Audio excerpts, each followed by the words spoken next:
Jan Aadhaar card को एक साथ मर्ज कैसे करें, पूरी जानकारी मिलेगी आपको इस वीडियो में, इसलिए इस वीडियो को लास्ट तक जरूर देखें। सबसे पहले हम अपनी मित्र आईडी से लॉगिन करेंगे और पेमेंट सर्विस पर क्लिक करेंगे। सर्विस पर क्लिक करने के बाद में हमारे सामने सर्च बॉक्स ओपन हो जाएगा। इसमें हम सर्च करेंगे जन आधार, तो हमारे सामने एक सर्विस आएगी जन आधार एनरोलमेंट 2।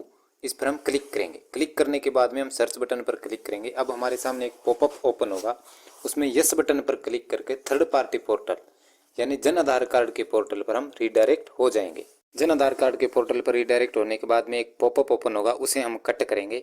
उसके बाद में हमारे सामने जन आधार कार्ड का मेन पोर्टल ओपन हो जाएगा। उसमें हमें दो ऑप्शन दिखाई देंगे, इनरोलमेंट और कार्ड मैनेजमेंट। इनरोलमेंट पर माउस लेकर आएंगे, उसमें सब मेन्यू की लिस्ट ओपन हो जाएगी। उसमें ट्रांसफर मेंबर अचॉप एक ऑप्शन है, इस पर हम क्लिक करेंगे। क्लिक करने के बाद में हमारे सामने जन आधार दिशा निर्देश का पेज ओपन हो जाएगा। सबसे नीचे स्क्रॉल करेंगे, चेक बॉक्स दिया हुआ है उस पर चेक करेंगे और प्रोसीड बटन पर क्लिक करेंगे। क्लिक करेंगे तो अब हमारे सामने एक नया पेज ओपन हो जाएगा। इसमें हम सबसे पहले जो कॉलम दिया हुआ है enrolment ID Jan Aadhaar ID enter, इसमें हम उस फैमिली को एंटर करेंगे जिसको हम ट्रांसफर करना चाहते हैं। यानी माता पिता का जन आधार है, वो अगर पुत्र के साथ ट्रांसफर करना चाहते हैं तो माता पिता का जन आधार यानी जिसको ट्रांसफर करना चाहते हैं उसका जन आधार नंबर एंटर करेंगे और सर्च बटन पर क्लिक करेंगे।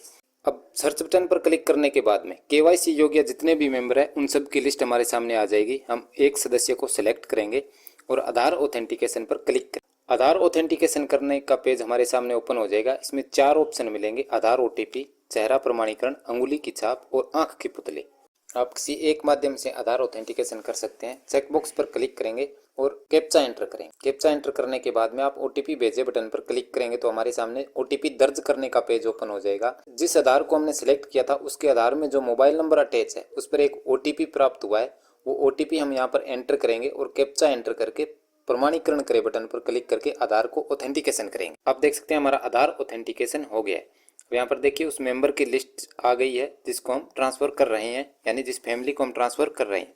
अब यहाँ पर देखिए एक रीजन दिया हुआ है और एक आगे कंसेंट का ऑप्शन है। ये अभी चेक नहीं होगा क्योंकि हमें पहले दूसरा जन आधार भी वेरीफाई करना है। पेज को थोड़ा नीचे स्क्रॉल करेंगे और जो नीचे कॉलम दिया हुआ है उसमें हम जन आधार दूसरा यानी जिस जन आधार में फैमिली को ट्रांसफर करना है उसको हम यहाँ पर प्रमाणीकरण करेंगे। यानी माता पिता को हम ट्रांसफर कर रहे हैं पुत्र के जन आधार में, तो यहाँ पर पुत्र का जन आधार प्रमाणीकरण करेंगे। जिस फैमिली में ट्रांसफर होना है उस फैमिली का जन आधार नंबर हम यहाँ पर एंटर करेंगे।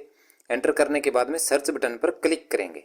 अब यहाँ पर हम केवाईसी योग्य सदस्य है उसको हम सिलेक्ट करेंगे और आधार ऑथेंटिकेशन पर क्लिक करेंगे। अब हमारे सामने आधार ऑथेंटिकेशन का पेज ओपन हो गया है। वही 4 ऑप्शन दिखाई देंगे, ओटीपी, चेहरा प्रमाणी, अंगुली का छाप और आंख की पुतली। हम यहाँ पर ओटीपी सेलेक्ट करेंगे, कंसेंट को चेक करेंगे, ओटीपी कैप्चा दर्ज करेंगे और सेंड ओटीपी पर क्लिक करेंगे। हमने सिलेक्ट किया था उसके आधार में जो मोबाइल नंबर लिंक है उस मोबाइल नंबर पर ओटीपी प्राप्त हो गया है, वो हम यहाँ पर एंटर करेंगे, कैप्चा दर्ज करेंगे और प्रमाणीकरण करेंगे। मुझे ओटीपी प्राप्त हो गया है, मैं ओटीपी एंटर करूंगा, कैप्चा दर्ज करूंगा और प्रमाणीकरण करे बटन पर क्लिक करूंगा। जैसे ही क्लिक करेंगे हमारा आधार ऑथेंटिकेशन हो जाएगा और हम बैक पेज पर रिडायरेक्ट हो जाएंगे। अब हम पेज को थोड़ा ऊपर स्क्रॉल करेंगे। अब यहाँ पर हमने जो पहले जन आधार वेरीफाई किया था उस जन आधार में जितने भी सदस्य हैं उनका रीजन सेलेक्ट करना है भी किस रीजन से हम इसे यहाँ पर ट्रांसफ़र कर रहे हैं और फिर कंसेंट करके उसे ट्रांसफ़र करना है।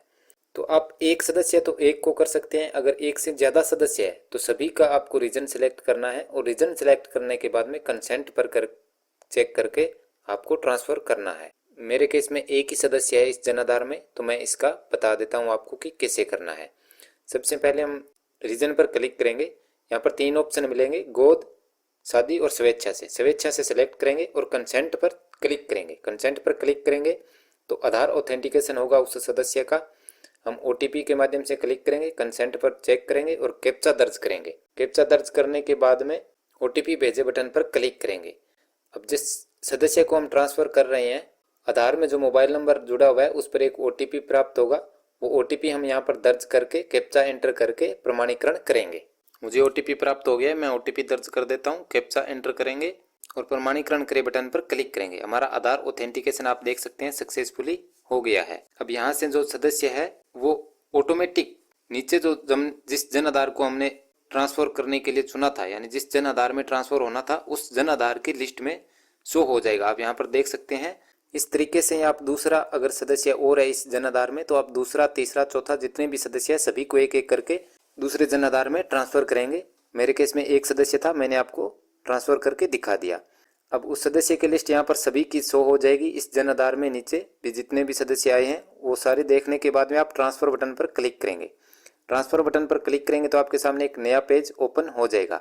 इसमें आप रिलेशन विद HOF पर सिलेक्ट करके सभी सदस्यों का रिलेशन सिलेक्ट करेंगे। जो दूसरे जन आधार में मुखिया है उस मुखिया से रिलेशन सिलेक्ट करेंगे। यहाँ पर देखिए ऑप्शन आ गया है, मैंने सेलेक्ट कर लिया। उसके बाद में चूज फाइल पर बटन पर क्लिक करके आपको संबंधित डॉक्यूमेंट अपलोड करना है। मैं यहाँ पर डॉक्यूमेंट जो PDF मैंने स्कैन करके रखा है उसे सिलेक्ट कर लेता हूँ। हमारा डॉक्यूमेंट सक्सेसफुली अपलोड हो गया। डॉक्यूमेंट अपलोड होने के बाद में सेव एंड नेक्स्ट बटन पर क्लिक करेंगे। आप यहाँ पर देख सकते हैं डाटा सेव्ड सक्सेसफुली लिखा हुआ आ गया।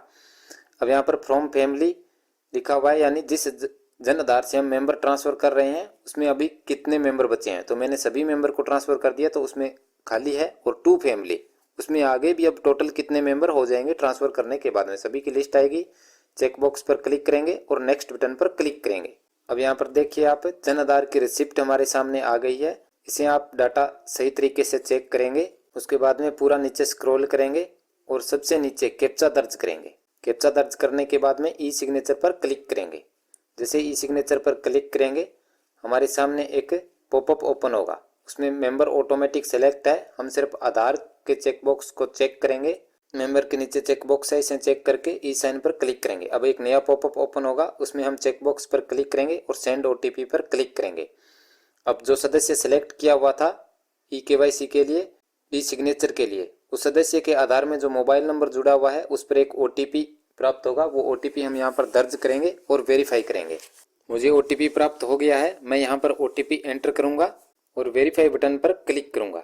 जैसे वेरीफाई बटन पर क्लिक करेंगे हमारा OTP वेरीफाई हो गया है। अब हमारा फॉर्म है वो सक्सेसफुली सबमिट हो जाएगा। थोड़ा यहाँ पर प्रोसेसिंग होगा, उसके बाद में सक्सेसफुली सबमिट लिखा हुआ आ गया और हमारी रिसिप्ट है वो भी डाउनलोड यहाँ पर हो चुकी है। अब हम यहाँ पर इसे कट कर देंगे और रिसिप्ट को ओपन करेंगे। रसीद ओपन करने के बाद में पूरा नीचे स्क्रॉल करेंगे और ई साइन को हम वैलिडेट करेंगे। वैलिडेट करने के बाद में इसका प्रिंट आउट निकाल कर कस्टमर को दे देंगे। तो दोस्तों आज की वीडियो में आपने सीख लिया